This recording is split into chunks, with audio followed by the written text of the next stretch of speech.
नमस्ते, मेरा नाम विक्रम सिंह गुर्जर है। मैं टोंक जिले का रहने वाला हूँ। भारत फाइनेंस संस्था के अंदर मैं काम करता हूँ, जिसका हेड ऑफिस है हैदराबाद के अंदर और रीजन ऑफिस है कोटा के अंदर। और जो मेरी ब्रांच है वह है जाजपुर, जो पड़ता है भीलवाड़ा के अंदर। आज मैं आपको बताने वाला हूँ BA फाइनल कोर बिजनेस के बारे में, जिसके 6 टॉपिक होते हैं, 6 बिंदु होते हैं उसके। तो उसके 6 बिंदु कौन कौन से होते हैं मैं आपको बताता हूँ। पहला है विलेज सिलेक्शन और एवं सर्वे। दूसरा है प्रोजेक्शन मीटिंग। जो प्रोजेक्शन मीटिंग है वो भी 3 प्रकार की होती है, pre projection meeting, projection meeting और लास्ट में होते हैं मिनी प्रोजेक्शन मीटिंग। और जो उसका तीसरा जो पॉइंट आता है वो आता है ग्रुप फॉर्मेशन। ग्रुप फॉर्मेशन के अंदर पहला टॉपिक है ग्रुप फॉर्मेशन, दूसरा टॉपिक है हाउसिंग सर्वे,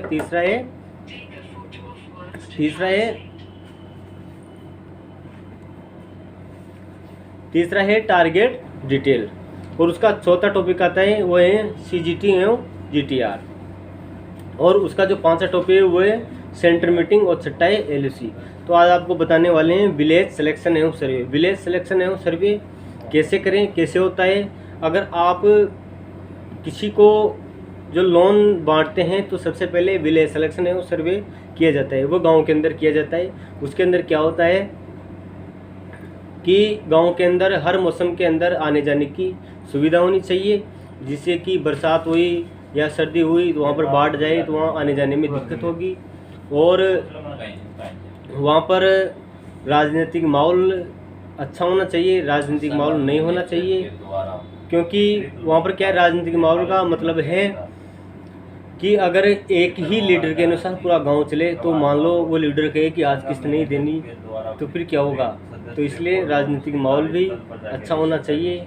पलायन की मात्रा बहुत कम होनी चाहिए। पलायन का मतलब है कि लोग एक स्थान से दूसरे स्थान कमाने के लिए निकल जाते हैं, उसकी मात्रा वहाँ कम होनी चाहिए। अगर वो निकल गए तो लोन किससे लेंगे, ये सही बात है। प्राकृतिक आपदा वाला क्षेत्र नहीं होना चाहिए। प्राकृतिक आपदा से ये है कि वहाँ पर अकाल नहीं पड़ने चाहिए, बाढ़ नहीं आनी चाहिए और भू संकलन नहीं होना चाहिए, भूकंप नहीं आना चाहिए। अगर ये आ गए तो उसकी फसल है वो नष्ट हो जाएगी, तो वो नष्ट हो जाएगी तो वो उनकी आमदनी नहीं होगी, आमदनी नहीं होगी तो वो पैसे कहाँ से देंगे। और एक पॉइंट है नेटवर्क। वहाँ पर नेटवर्क भी अच्छा होना चाहिए।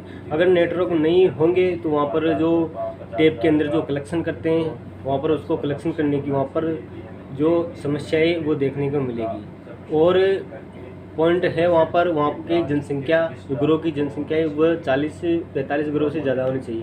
अगर वो कम रहेगी तो वहाँ पर बिजनेस है वो बढ़ेगा नहीं, घटेगा।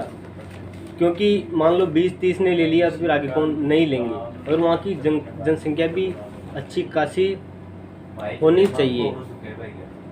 और ब्रांच से गांव की दूरी है वो 25 किलोमीटर के दायरे के अंदर होनी चाहिए, जिससे कि आने जाने में समय भी कम लगे। अब ये तो हो गई विलेज सिलेक्शन सर्वे। अब इसके अंदर ये है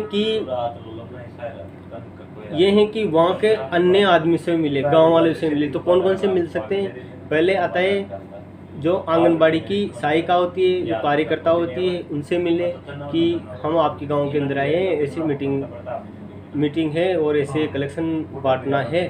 तो अगर वो कहें कि हाँ अच्छा है, हमारे गांव का माहौल अच्छा है, आयात निर्यात अच्छा है, तो सही बात है। और वहाँ के जो पंचायत के जो लीडर, जो स्टाफ होते हैं, उनसे मिले। वो जिसमें विकास अधिकारी आ गया, गांव का जो मेंबर है वो आ गया, सरपंच आ गया।